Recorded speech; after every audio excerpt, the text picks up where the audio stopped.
Hey guys, what's up everyone? Welcome to Layman's Concept channel. Today we're gonna talk about recall. In data science interviews, most of the time when you talk about classification models or class imbalance data, you might get questions like recall, precision, or even confusion matrix. So let's see what is recall and what is confusion matrix today. In binary classification, you're most likely to create confusion matrix to measure the accuracy of your model that you trained. On the slide, what you see on the right side has the confusion matrix. So you actually take all the predicted values, which is either 0 or 1, and you compare it with the actual values, which is again 0 or 1. So let's say your model predicted it as 1 and your actual value is 0, then you call that as false positive. It's because it's falsely predicted positive cases.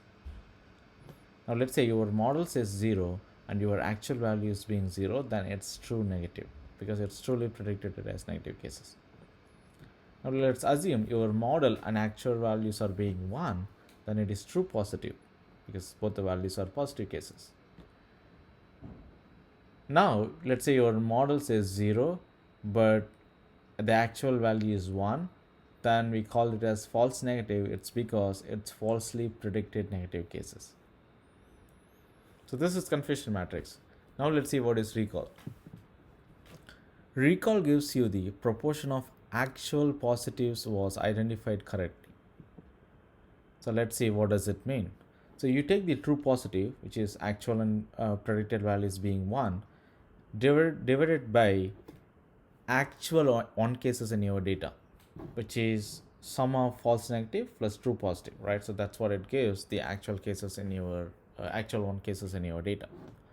So now the formula is true positive, which is this one, divided by true positive plus false negative. That gives you the proportion.